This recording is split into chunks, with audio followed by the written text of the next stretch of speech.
Hi guys, welcome to the class students. मैं Aditya Poddar sir. Last class में हम लोग देखे थे एप्लीकेशन ऑफ डिफरेंशिएशन और उस चैप्टर में हम लोग देखे थे एप्रोक्सीमेशन। ओके, तो एप्रोक्सीमेशन टॉपिक ख़त्म करके अब हम लोग नेक्स्ट टॉपिक की ओर बढ़ रहे हैं जिसका नाम है रेट मेजरर। जैसा कि देख रहे होंगे आप लोग स्टूडेंट्स, ये चैप्टर बहुत ही सिंपल है। आप कुछ काम करके रखेंगे, मेंसुरेशन का फार्मूला आप लोगों को याद अच्छे से रखना है और थोड़ा सा डिफरेंशिएशन सही से याद रखना है, तो ये चैप्टर आपके लिए बहुत ही सिंपल बन जाएगा। ओके स्टूडेंट्स, तो जो भी स्टूडेंट्स न्यू हो और यूट्यूब पे देख रहे हो प्लीज़ चैनल को सब्सक्राइब कर लेना और नोटिफिकेशन बेल को क्लिक कर लेना ताकि ऐसे ही न्यू वीडियो का नोटिफिकेशन आपको टाइम दर टाइम मिलता रहे। ओके, और अगर कोई दोस्त है तो उसके साथ इस वीडियो को शेयर भी करें।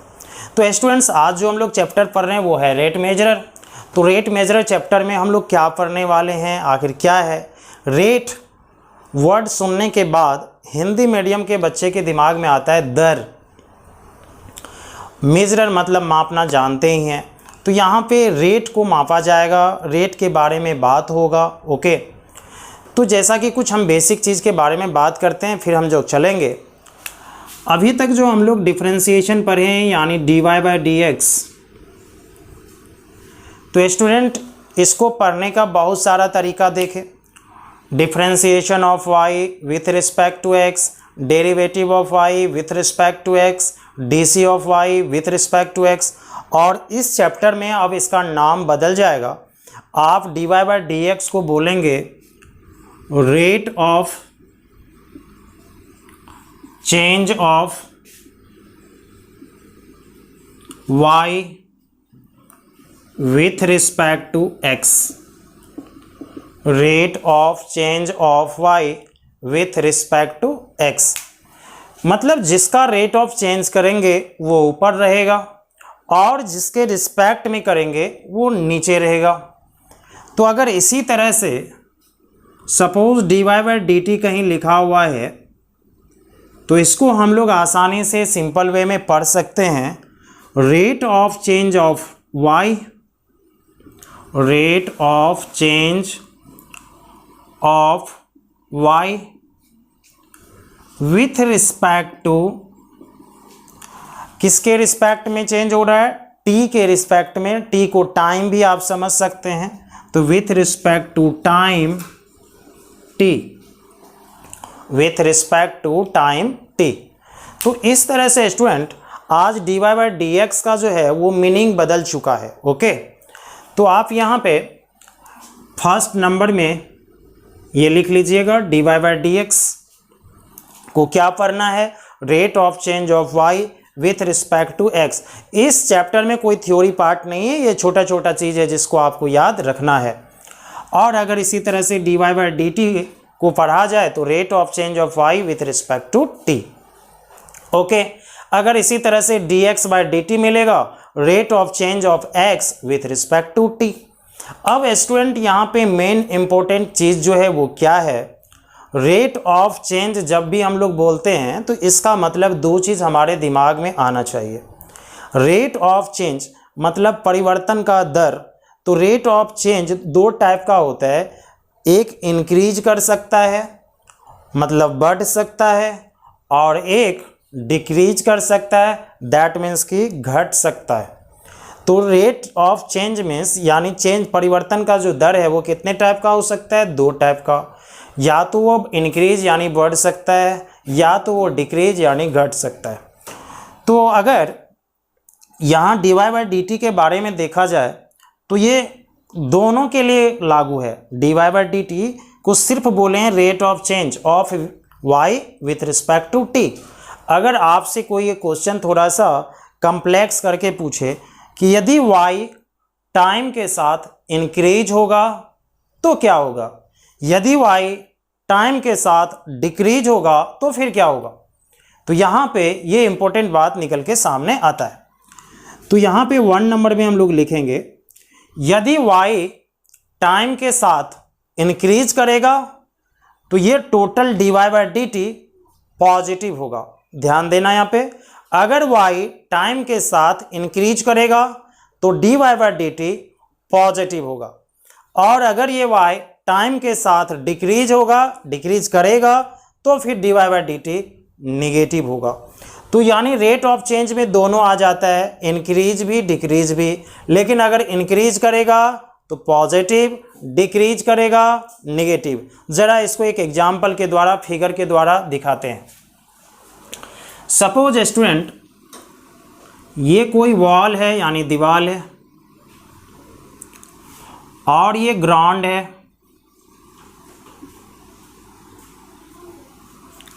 अगर मान लो कोई इस पे एक सीढ़ी लगा के रखे, ये सीढ़ी है यानी लेडर जिसको कहते हैं। अब अगर सपोज इसको सीढ़ी बना देते हैं, अगर इस सीढ़ी को कोई आदमी यहाँ से पकड़ के इधर खींचे, अगर उधर सीढ़ी को खींचा जाए, मतलब ग्राउंड ऐसा भी कह सकते हो, दीवार से दूर यानी वॉल से दूर खींचा जाए, तो ऐसी स्थिति में ये जो डिस्टेंस है ये क्या घटेगा कि नहीं घटेगा, यानी परपेंडिकुलर लेंथ जो है वो घटेगा। दूसरे वर्ड में ऐसा भी कह सकते हो, अगर इस सीढ़ी को इधर खिसकाएगा तो ये हाइट यानी परपेंडिकुलर लेंथ इंक्रीज करेगा।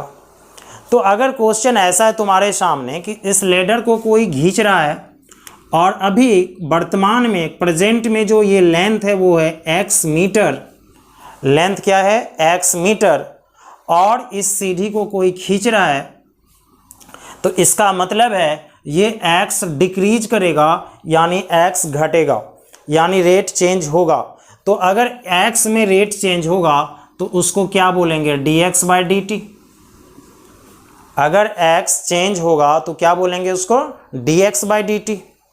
सपोज अगर ये यहाँ का लेंथ, ये बेस वाला लेंथ y होता, और अगर हम इसको खींचते हैं तो ये y भी चेंज होता, तो y के चेंज को क्या बोलते हैं, dy बाई डी टी। क्या बोलते हैं, dy बाई डी टी। तो ये बताओ, अगर ये सीढ़ी को उधर खींचा जाए तो y तो इंक्रीज करेगा, लेकिन x क्या करेगा, डिक्रीज करेगा। तो तुम यहाँ से एक चीज़ समझ सकते हो कि अगर हम इस सीढ़ी को इधर खींचते हैं तो dx बाई डी टी का जो भी वैल्यू आएगा, यानी परपेंडिकुलर का रेट ऑफ चेंज, वो हमेशा निगेटिव आएगा। क्या आएगा, नेगेटिव। अब वो -5 मीटर पर सेकेंड हो, या -5 किलोमीटर पर सेकेंड हो, या -5 सेंटीमीटर पर मिनट हो, एनीथिंग एल्स, कुछ भी हो सकता है। उसके बाद अगर ये y के बारे में बात बोलें तो चूंकि इधर खींच रहे हैं तो ये पॉजिटिव होगा, तो यानी dy by D T increase करेगा, दैट मीन्स कि क्या होगा, पॉजिटिव होगा। तो इस फिगर से तुम लोग को पता चल गया होगा कि रेट ऑफ चेंज दो टाइप्स का हो सकता है, इंक्रीज कर सकता है, डिक्रीज कर सकता है। यदि इंक्रीज करेगा तो फिर जो डिस्टेंस इंक्रीज कर रहा है उसमें rate of change, simple way में कहोगे, उसका डिफरेंशिएशन पॉजिटिव होगा, और जो लेंथ डिक्रीज कर रहा है उसका डिफरेंशिएशन टाइम के रिस्पेक्ट में नेगेटिव होगा। ओके स्टूडेंट्स, चलो अब दिखाते हैं यहाँ पे। तो अगर y टाइम के साथ इंक्रीज करेगा, that means dy by D T will be positive. Okay, if y increases,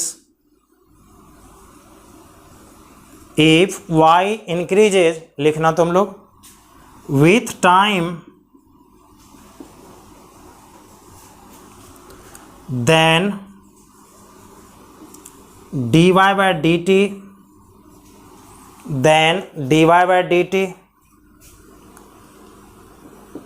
will be positive, then dy by dt will be positive। आशा करते हैं स्टूडेंट यहाँ तक आप लोग को समझ में अच्छे से आया होगा। चलते हैं, इस फिगर को मिटा देते हैं।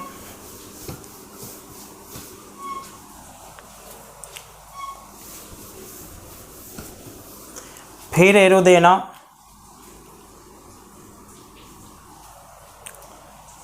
if y decreases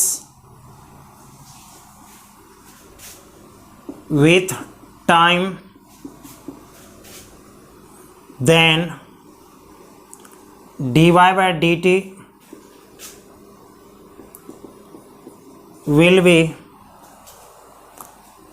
नेगेटिव, तब dy/dt का जो वैल्यू है वो नेगेटिव होगा। ओके, तो आज से डिफरेंशिएशन को पढ़ने का तरीका हम लोग का बदल जाएगा। अगर dy/dx है तो पढ़ेंगे rate of change of y with respect to x। चलो इसको भी मिटा देते हैं। अब ये स्टूडेंट एक सीढ़ी वाला एग्जाम्पल लिए थे, एक और एग्जाम्पल लेके तुमको दिखाते हैं। जीवन में अभी तक तुम लोग सभी लोग कम से कम एक बार किसी तालाब के पास तो ज़रूर गए होंगे, तालाब पोखर जिसको बोलते हैं। अगर वहाँ पे एक प्रैक्टिकल किया जाए कि कोई हम लोग पत्थर ले लें, सपोज ये कोई तालाब है, ज़रूरी नहीं कि सर्कुलर हो, अगर सर्कुलर भी है तो भी इसमें वाटर भरा हुआ है, पानी भरा हुआ तालाब में। अगर हम कोई पत्थर ले करके फेंक दें उसमें, तो तुम लोग इतना तो ज़रूर जानते हो, जूनियर क्लास में पढ़ चुके हो कि अगर हम इसमें पत्थर सपोज यहाँ फेंकेंगे, ये पत्थर है, स्टोन है कोई, तो जैसे ही पत्थर फेंकेंगे वहाँ से पानी जो है कंपन करते हुए आपको दिखेगा कि तालाब के किनारे तक आ रहा है। तो वो जो कंपन हो रहा है उसको वेव कहते हैं, तरंग कहते हैं। तो वो जो तरंग है यानी वेव है, वो सेंटर से स्टार्ट यानी केंद्र से शुरू हो करके वो तालाब के किनारे तक पहुंचता है। तो अगर ये सर्कुलर है तो यानी इसका जो वेव स्टार्ट होगा वो इस तरह से होगा और ये वाइब्रेट करते करते, दैट मीन्स कि इसका जो तरंग है, वेव है, वो इंक्रीज करते करते इस तरह का फॉर्म अटेन करता है। अगर नहीं विश्वास हो तो एक बार तालाब के पास जा कर के देख लेना। तो अगर यहाँ पे देखा जाए कि अगर हम पत्थर फेंके भाई, तो ये सर्कुलर था, तो अगर ये जो वेव बना, बोलो ये जो फर्स्ट वेव बना होगा, इसका रेडियस यानी त्रिज्या कुछ होगा। अगर सेकेंड वाले वेव की बात करें, इसका रेडियस भी कुछ होगा तो इसका मतलब वो पहले वाले से बड़ा होगा, ये बात की तो गारंटी है। अगर इसी तरह से थर्ड वेव की बात करें तो इसका रेडियस उससे भी बड़ा होगा। तो क्या देख रहे हैं, जब किसी स्टोन को तालाब में फेंक रहे हैं तो वहाँ से जो वेव फॉर्म होता है, तो उस वेव का जो रेडियस यानी त्रिज्या है वो इंक्रीज होने लगता है। क्या होने लगता है? इंक्रीज होने लगता है। तो यहाँ पे कह सकते हैं कि अगर इस वेव का रेडियस r हो, अगर इस वेव का रेडियस r हो, तो r में जो चेंजिंग होगा यानी dr/dt कहलाएगा। r में चेंजिंग क्या कहलाएगा? dr/dt। और ये हमेशा पॉजिटिव होगा, ये हमेशा पॉजिटिव होगा। क्यों? क्योंकि जब हम पत्थर फेंके, उसमें पत्थर फेंके, स्टोन फेंके, ड्रॉ किए, तो ऐसी स्थिति में वो जो लेवल है वाटर का जिसमें वो गिरा, वहाँ से जो वेव फॉर्म हुआ और वो जो वेव है वो सर्कुलर है, तो ऑफ कोर्स उसका जो रेडियस है वो इंक्रीज करेगा टाइम दर टाइम, और एक समय आते आते ये तालाब के किनारे तक वेव आ जाएगा और वो ख़त्म हो जाएगा। तो यहाँ पे ये छोटा छोटा चीज़ प्रैक्टिकल लाइफ से देखे जिसके बारे में हम लोग समझ सकते हैं। तो यानी रेट ऑफ चेंज कितने टाइप का? 2 टाइप का। एक बार रिकैप कर लेते हैं, positive and other one is negative. Positive कब होगा? जब y टाइम के साथ इंक्रीज करेगा। हम y बार बार बोल रहे हैं चूंकि y पहले लिए थे, कोई भी वेरिएबल आ सकता है। y टाइम के साथ इंक्रीज करेगा, that means dy/dt will be positive. And if y decreases with time guys, then dy/dt will be negative। तो यहाँ पे कोई डॉट रहा ही नहीं होगा, तो सिंपल है, ये रेट ऑफ चेंज कुछ है नहीं। अब जरा हम दिखाना चाह रहे हैं डिस्प्लेसमेंट, वेलोसिटी, एक्सेलरेशन, क्योंकि 1-2 क्वेश्चन इससे रिलेटेड मिलेगा। हालांकि वो क्वेश्चन ऐसा होगा कि आप लोग फिजिक्स में 11th क्लास में बना चुके होंगे, तो भी हम थोड़ा सा यहाँ कंसेप्ट का डिस्कशन करते हैं।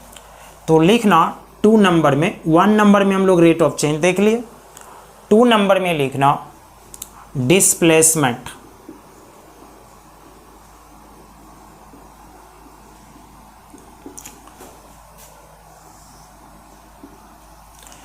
तो डिस्प्लेसमेंट क्या होता है ये सभी को पता है, किसी को बताने की कोई ज़रूरत नहीं है, तो भी चलो ज़रा दिखा दें कि डिस्प्लेसमेंट क्या होता है।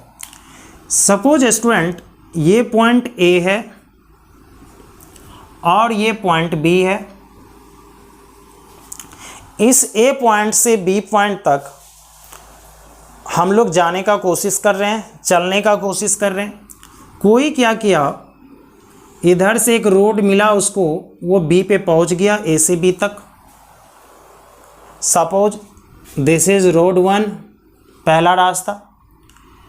कोई क्या किया, इधर भी एक रोड उसको मिला था जिसका नाम सपोज दे देते हैं रोड 2, इस रोड से गया। तो कोई ए और बी के बीच का अगर डिस्टेंस पूछे तो तुम ए से R1 के द्वारा भी माप सकते हो और R2 के द्वारा भी माप सकते हो सकता है दोनों से इक्वल ना हो, ज़्यादा कम भी हो सकता है। लेकिन अब अगर यहाँ एक्चुअल डिस्टेंस की बात हो, यानी शॉर्टेस्ट डिस्टेंस की बात हो, तो उसी को हम लोग डिस्प्लेसमेंट कहते हैं। शॉर्टेस्ट एक एडजेक्टिव वर्ड है और शॉर्टेस्ट, शॉर्ट होता है एक वर्ड, उसमें EST लगा दिए तो शॉर्टेस्ट। एडजेक्टिव में 3 तरह का टाइप होता है, positive, comparative and superlative. Superlative degree का एडजेक्टिव होता है सबसे का जब तुलना होता है, यानी सभी से जब कंपैरिजन होता है तब। तो अगर बहुत सारा रोड भी है, बहुत सारा डिस्टेंसेस भी अगर पॉसिबल है, तो उनमें जो सबसे छोटा डिस्टेंस होगा यानी शॉर्टेस्ट होगा, उसी को हम लोग डिस्प्लेसमेंट कहेंगे। और सबसे छोटा डिस्टेंस पक्का जो है वो ए से बी तक का इस तरह का डायरेक्टली डिस्टेंस होगा। तो यानी यहाँ पे ये जो आर डिस्टेंस कह लो या आर रोड कह लो, ये जो है शॉर्टेस्ट डिस्टेंस है ए और बी पॉइंट का, तो इस ए बी को हम लोग बोलेंगे, डिस्टेंस ए बी को हम लोग बोलेंगे डिस्प्लेसमेंट। क्या बोलेंगे? डिस्प्लेसमेंट। तो लिखना the shortest distance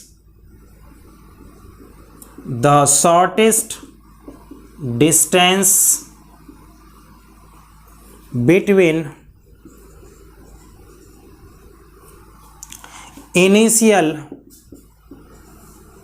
point and guys final point. The shortest distance between initial point and final point is called displacement.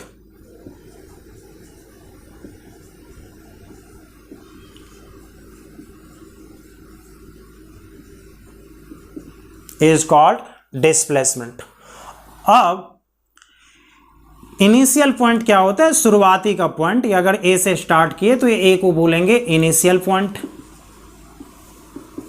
And the final one is called final point. Okay, तो तुम लोग displacement जानते होगे, इतना जानते ही होगे। चलो रिकैप करवा दिए, चलते हैं नेक्स्ट वेलोसिटी के पास।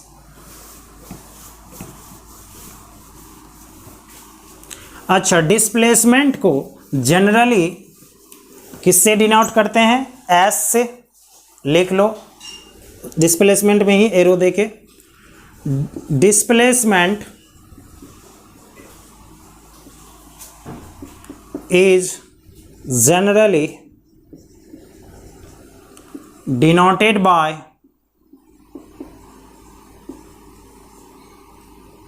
एस। किसी से भी कर सकते हो, एस से, डी से, ए बी से, सी डी से, तुम्हारी मर्जी है। डिस्टेंस हम किसी से कर सकते हैं, ठीक है। और एक फार्मूला भी लिख देते हैं, 9th क्लास में हो सकता है या 11th क्लास में तुम लोग पढ़े होगे।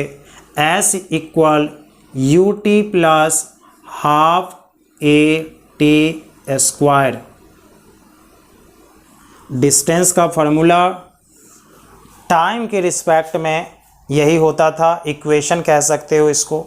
u को क्या बोलते थे? यूनिफॉर्म वेलोसिटी या सॉरी इनिशियल वेलोसिटी। t को क्या कहते थे? टाइम। a को क्या बोलते थे? Uniform acceleration. u को क्या बोलते थे? Initial velocity. t को क्या बोलते थे? टाइम। a को क्या बोलते थे?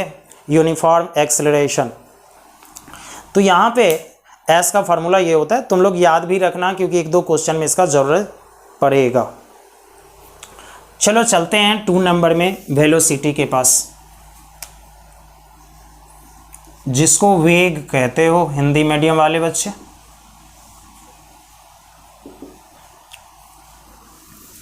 तो यदि मैं आप लोग से पूछूं कि वेलोसिटी क्या होता है, वेग क्या होता है, तो the rate of change of displacement is called velocity. The rate of displacement is called velocity. तो लिखना the rate of change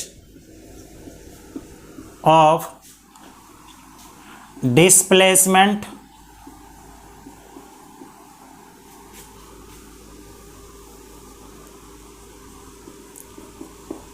is called velocity।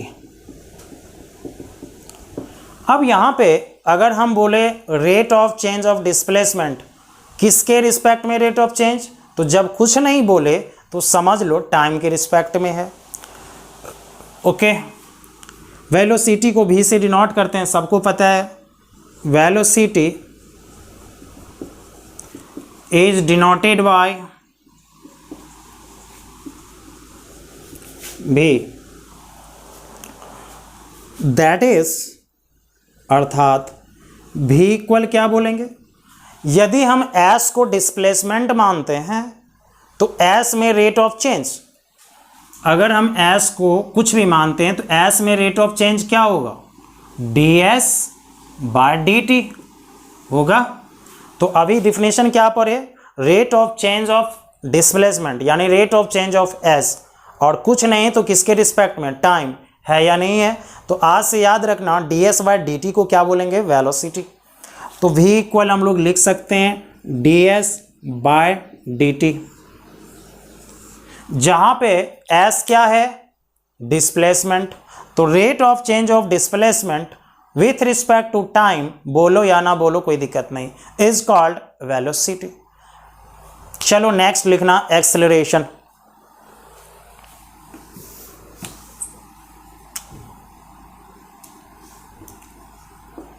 Acceleration,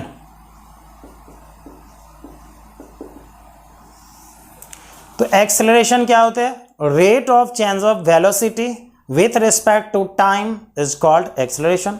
तो the rate of change of velocity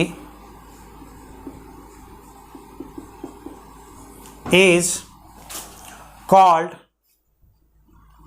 acceleration. Shortcut में ऐसे लिख सकते हो। Acceleration को किससे डिनोट करते हैं, स्मॉल ए से। एक्सेलरेशन को किससे डिनोट करते हैं, स्मॉल ए से। तो जरा ध्यान देना, ए इक्वल अब हम लोग क्या लिखेंगे, ए इक्वल यानी acceleration equal rate of change of velocity यानी D V by D T, इसी को क्या बोलेंगे, एक्सेलरेशन। ध्यान देना सब, A equal D V by D T, that is अगर भी को यानी वेलोसिटी को डिफ्रेंशिएट करोगे किसके रिस्पेक्ट में, टाइम के रिस्पेक्ट में, क्या मिलेगा, एक्सेलरेशन। अब चलो थोड़ा सा इसके डीप में ले चलते हैं। भी इक्वल था d S by D t, अभी थोड़ा देर पहले ही पढ़े।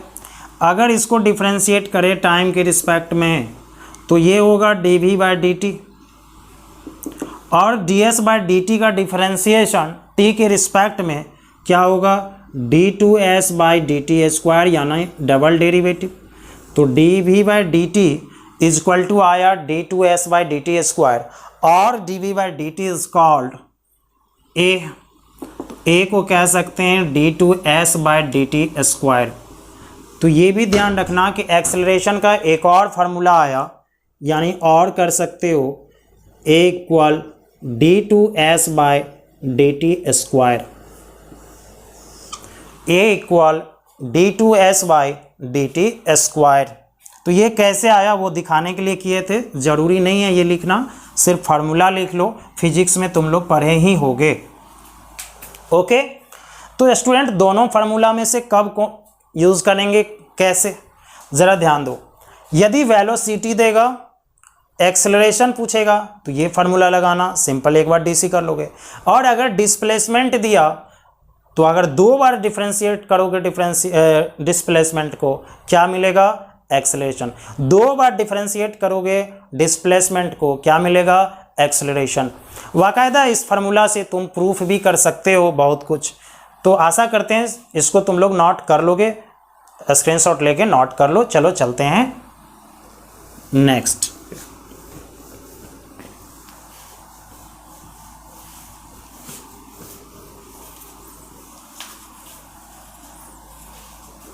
तो स्टूडेंट्स तुम लोग प्रूफ भी कर सकते हो, चलो जरा ध्यान देना। S इक्वल जानते हैं UT plus half AT square, सबको पता है। अगर इसको टाइम के रिस्पेक्ट में डिफ्रेंशिएट करें, differentiating with respect to time, S का डिफ्रेंशिएशन होगा ds/dt। U होता है इनिशियल वेलोसिटी, तो कांस्टेंट होगा। T के रिस्पेक्ट में T का डिफरेंशिएशन 1 होगा, हाफ कांस्टेंट होगा। A था यूनिफॉर्म एक्सेलरेशन, तो वो भी कांस्टेंट होगा। T स्क्वायर का डिफरेंशिएशन 2T होगा, 2 से 2 खत्म हो जाएगा। ds/dt का फार्मूला अभी भी पढ़े थे, U इंटू 1 होगा U plus A into T होगा AT। तो यहाँ से मिला V equal U plus AT। तुम लोग भी ये फार्मूला फिजिक्स में पढ़े होगे पक्का, V equal U plus AT। चलो जरा अगर इसको एक बार और डिफ्रेंशिएट करें तो dV/dt, U कांस्टेंट है तो डिफ्रेंशिएशन 0, A कांस्टेंट है अपने जगह रहेगा, T का डिफ्रेंशिएशन 1, सिर्फ क्या बचा A इंटू 1 A, और dV/dt को अभी क्या बोले थे A। देखो दोनों साइड इक्वल हुआ, यानी फार्मूला भी सही था, S equal UT plus half AT square, और उसके बाद ये प्रोसेस भी सेम है। तो इस तरह से तुम लोग अगर S को डिफ्रेंशिएट सिंपल करोगे तो V का फार्मूला तुमको मिल जाएगा। आशा करते हैं ये सबको टॉपिक समझ में आया होगा। तो चलो अब रेट मेजरर से क्वेश्चन किस तरह का पूछा जाता है, ये हमको करवाना इसलिए ज़रूरी था कि स्पीड से रिलेटेड क्वेश्चन भी देता है। अब हम चलते हैं जनरल क्वेश्चन की ओर, जो मैथमेटिक्स में पूछा जाएगा वो बहुत सिंपल होगा। सिर्फ मेंसुरेशन का फार्मूला आप लोग को याद रखना है। सर्कल का एरिया क्या होता है, सर्कल का सरकमफेरेंस क्या होता है, रेक्टेंगल का पेरीमीटर क्या होता है, रेक्टेंगल का एरिया क्या होता है, स्क्वायर का एरिया क्या होता है, सिलेंडर का एरिया क्या होता है, ये सब चीज़ें आप लोग को याद रखना है। और आप लोग ये 9th-10th में तो पढ़ ही चुके हो। ओके, तो भी हम PDF डाल देंगे ग्रुप में, चिंता करने की कोई ज़रूरत नहीं है। चलो एक क्वेश्चन, 2 क्वेश्चन देखते हैं। लिखना question 1, if the radius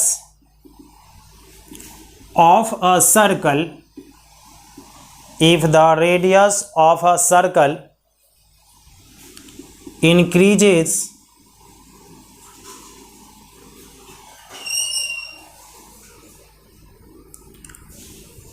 (2 centimeter per second), if the radius of a circle increases at the 2 centimeter per second,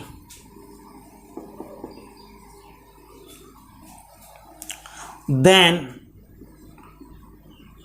find the rate of change of its area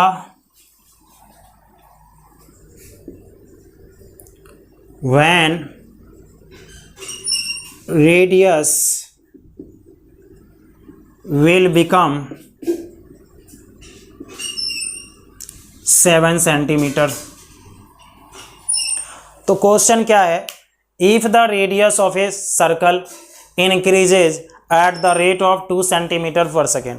कोई सर्कल है जिसका रेडियस 2 सेंटीमीटर पर second से increase कर रहा है, बढ़ रहा है। क्या बढ़ रहा है, रेडियस। तो अगर ऐसे सोचो, किसी सर्कल का रेडियस अगर इंक्रीज करेगा तो उसका एरिया भी तो इंक्रीज करेगा ना। तो कह रहा है find the rate of change of its area, इसके एरिया में रेट ऑफ चेंज बदलाव when radius will become 7 centimetre, जब इसका रेडियस कितना हो जाएगा 7 सेंटीमीटर हो जाएगा। तो क्वेश्चन क्या है, चलो ज़रा ध्यान दो फिगर से। अगर कोई सर्किल है और इसका रेडियस हम r कंसीडर करते हैं इनिशियली, तो ज़रा बताना, यहाँ मान लेते हैं, सॉल्यूशन लिखना। Let radius equal r, area equal a। Circle का रेडियस मान लिया r, एरिया क्या मान लिए a। अब गिवन, दैट मीन्स दिया हुआ है, r जो इंक्रीज कर रहा है यानी रेडियस जो इंक्रीज कर रहा है वो 2 सेंटीमीटर पर सेकेंड से, r इंक्रीज करेगा तो क्या लिखेंगे dr/dt। अगर r इंक्रीज करेगा टाइम के साथ तो क्या लिखेंगे dr/dt। यहाँ भी देख लो 2 सेंटीमीटर पर सेकेंड यानी टाइम से इंक्रीज कर रहा है, तो dr/dt हो गया 2 सेंटीमीटर पर सेकेंड, ये दिया हुआ है। और कहता है कि इसके एरिया में क्या चेंजिंग होगा, क्या परिवर्तन होगा। एरिया को कंसीडर किए हो a, तो एरिया का चेंजिंग होगा dA/dt इक्वल वाट, मतलब क्या होगा यही पूछा जा रहा है। और ये कब लाना है, जब यानी व्हेन रेडियस कितना हो जाएगा 7 सेंटीमीटर, जब रेडियस कितना हो जाएगा 7 सेंटीमीटर। तो ऐसे क्वेश्चन को हम लोग कैसे सॉल्व करेंगे। dr/dt दिया है, dA/dt लाना है। क्वेश्चन को पढ़ के ये चैप्टर पूरा लैंग्वेज प्रॉब्लम होगा, आसानी से पढ़ के, वो 4-5 लाइन से ज़्यादा बड़ा क्वेश्चन नहीं होता है, 1-2 को क्वेश्चन होगा जो बहुत बड़ा होगा। तो आसानी से पहले ये चीज़ लिख लोगे, क्या दिया है, क्या हमको लाना है, ये पहले लिख लेना। क्या लाना है, dA/dt लाना है। तो dA/dt लाना है स्टूडेंट, तो इसका क्या मतलब हुआ, एरिया को डिफरेंशिएट करना है किसके रिस्पेक्ट में, टाइम के रिस्पेक्ट में। अब अगर किसी को एरिया का फार्मूला ही पता नहीं है तो ये क्वेश्चन कैसे सॉल्व करेगा। तो यहाँ पे सबसे पहले हम एरिया का फार्मूला देखेंगे क्या होगा, है ना, सबको पता होगा ही। तो चलो ज़रा देखते हैं इधर। वी नो ए इक्वल होता है पाई आर स्क्वायर, एरिया का फार्मूला तो यही होता है सर्किल के एरिया का, सबको पता है। डिफरेंशिएट करेंगे टाइम के रिस्पेक्ट में, तो dA/dt होगा, पाई कांस्टेंट आर स्क्वायर का होगा 2r। ध्यान रहे यहाँ पे गलती ना हो तुम लोगों से। पाई कांस्टेंट आर स्क्वायर एक पावर फंक्शन है, डिफरेंशिएशन 2r हुआ, बेस में r है, टाइम के रिस्पेक्ट में होगा dr/dt। तो ये चीज़ छूट ना जाए कहीं, ये बात का ध्यान रखना। पाई है, पाई का वैल्यू सबको पता होता है 22/7 होता है, 2 हो गया, r दिया था 7 और dr/dt दिया था 2, तो 7 कैंसिल हो जाएगा, 7 कैंसिल हो जाएगा। तो यहाँ बच गया हम लोगों को क्या चीज़, 22 × 2 × 2 दैट इज़ 88। अब किस में चेंजिंग था, ये एरिया में, और एरिया का यूनिट क्या होता है सेंटीमीटर स्क्वायर, तो यानी 88 centimetre square for second time दिया हुआ था। This will be your answer. तो स्टूडेंट इस तरह से तुमको इस चैप्टर के क्वेश्चन में मजा आ जाएगा अगर तुम्हारा कंसेप्ट क्लियर है, प्लस मेंसुरेशन का फार्मूला तो सबको अच्छे से याद रखना ही है। अगर मेंसुरेशन का फार्मूला याद नहीं है तो दिक्कतें होंगी। क्यों, तुमको ये भी पता है क्या करना है, लेकिन मेंसुरेशन का फार्मूला ही नहीं पता है, वो लिखोगे नहीं तो डिफरेंशिएशन करोगे कैसे। ओके, तो आशा करते ये स्लाइड बहुत ही अच्छा लगा होगा स्टूडेंट।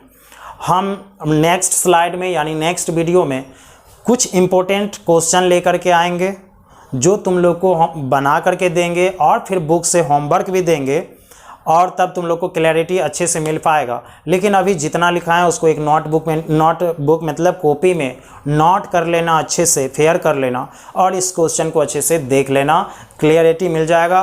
दूसरा काम है मेंसुरेशन का फार्मूला याद कर लेना। किसका किसका, circle, sphere, rectangle, square, cylinder, cone, okay, hemisphere वगैरह तो जानते ही होंगे ना। स्फीयर का आधा भाग को हेमीस्फीयर, अर्धगोला जिसको कहते हो।